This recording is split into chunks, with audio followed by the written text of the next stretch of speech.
Living cell के entire reason में भी क्या क्या कैरेक्टर होते हैं।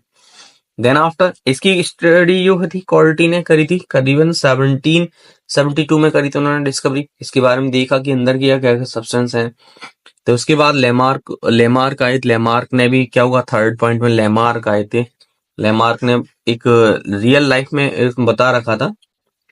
लेमार्क ने क्या बताया था कि हाँ, लिविंग कैरेक्टर के बारे में एक डेफिनेशन दी कि ये लिविंग कैरेक्टर है क्या। 1809 में करीबन उन्होंने बताया था। 1809 में उन्होंने बताया था कि एक डेफिनेशन दी थी उन्होंने कि every living organism in essentially a mass of the cellular tissue in which more or less complex fluids move. इसके अंदर क्या होता है, एक एक यूनिसेलुलर हो चाहे मल्टी सेलुलर ऑर्गेनिज्म हो, उस ऑर्गेनिज्म के अंदर क्या होता है कि फ्लूइड मटेरियल होता है जिसके द्वारा वो एक्टिविटी परफॉर्मेंस करते हैं।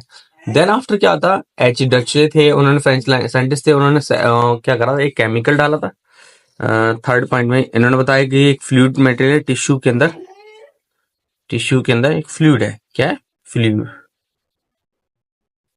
उसके बाद कौन सा है, एच जे डिट्रोज, ठीक है, उन्होंने दिया था 1824 में। उन्होंने बताया कि एक कॉम्प्लेक्स टिश्यू है, कई सारी सेल होंगी, ग्रुप ऑफ सेल हो गया, ग्रुप ऑफ सेल हो गया। अगर इसको केमिकल में डाल दूं, क्या डाल दूं बेटा, केमिकल एसिड में, अगर केमिकल का मतलब एसिड में डाल देता हूं तो ये टिश्यू क्या होते हैं, बाहर बाद में क्या होते हैं, सेपरेटेड हो जाते हैं। इसका मतलब डॉटरे ने कहा था कि अगर केमिकल डालने पर ग्रुप, अगर मैं किसी बॉडी का पार्ट ले रहा हूँ एक टिश्यू के रूप में माना जाए तो वही टिश्यू माना जाएगा जिसके अंदर नंबर ऑफ सेल ज्वाइंट होंगे, सिमिलर या डिसिमिलर, ठीक है। उसके बाद नेक्स्ट परकिंजी आए थे। परकिंजी ने प्रोटोप्लाज्म के बारे में कमिटमेंट दिया था। देन आफ्टर वैन मोही ने थे एक प्रोटोप्लाज्म की सब्सटेंस के बारे में उन्होंने की कि प्रोटोप्लाज्म बनता किस चीज से है।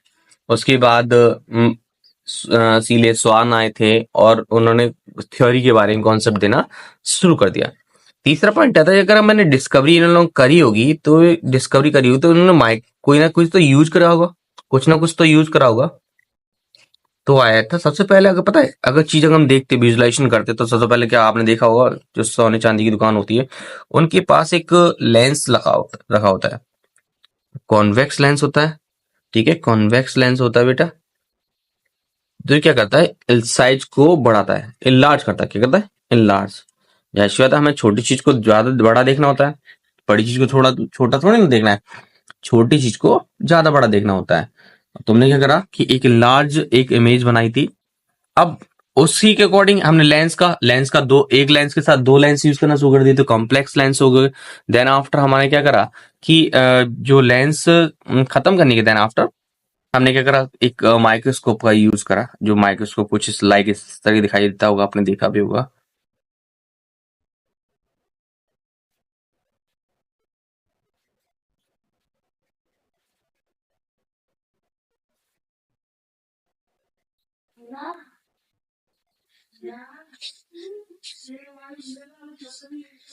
कुछ इस तरीके से, ठीक है।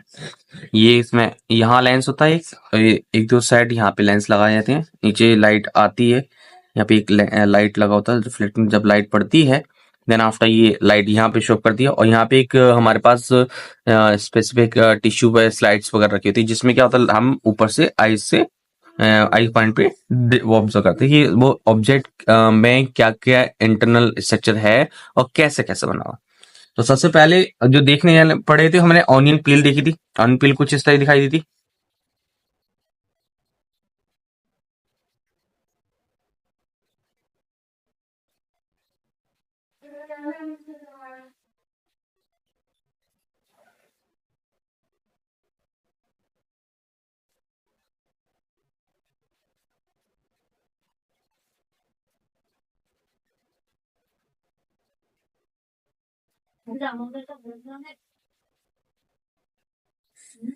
आपको पता है ये जो कलर प्रोवाइड करते हैं, आपने बुक में कभी देखा होगा तो बुक में जो चीज होती है क्या ग्रीन कलर दिखाई दे रहा है या रेड कलर दिखाई देता है, आपको पता है ये होता है सैफरिन और डार्क ग्रीन की वजह से होता है। एक टाइप का पिगमेंट सा पाया जाता है जिसके द्वारा क्या होता है, डार्क ग्रीन वगैरह प्रोवाइडेड करा जाता है। ठीक है, ये हम लोग माइक्रोस्कोप में कलर के अकॉर्डिंग हम ऑब्जर्व करते हैं। ठीक है, नेक्स्ट हमने देखा, हमने दूसरा हमारा पॉइंट जो था वो स्ट्रक्चर था। सेल अगर हम देखें, सेल कई तरीके की होती है, बहुत सारे तरीके की सेल होती है, छोटी सेल, बड़ी cell, size of cell, smallest से लार्जेस्ट, रेगुलर और शेप। शेप भी कई तरीके होते हैं। शेप आपके पास राउंड होगा, राउंड के बाद ओवल होगा, ओवल के बाद आपके पास क्या होगा, स्पेंडल शेप में होगा, डिस्क में हो सकता है, आपके पास थ्रेड में होगा, आपके पास ब्रांचेस में हो सकता है। राउंड में आपने देखा होगा, ब्लड सेल आपको दिखाई देगा ओवल शेप में। ठीक है, स्पेंडल आप मसल्स में दिखाई देता है, जैसे ये। डिस्क में आपके पास एक प्लेट के रूप में होगा, और थ्रेड में आपके पास नर्व सेल्स के रूप में होगा। ठीक है, और ब्रांच को भी नर्व सेल्स के रूप में माना जाता है। ठीक है, इरेगुलर भी अगर इरेगुलर अगर स्ट्रक्चर अगर आया था तो वो भी आपके पास ब्रांच के रूप में पाया जाएगा। स्मॉलेस्ट साइज पीपीएलओ होता है, और आपके पास लार्जेस्ट सेल जो होती है वो आपके पास ऑस्ट्रिच का एग होता है।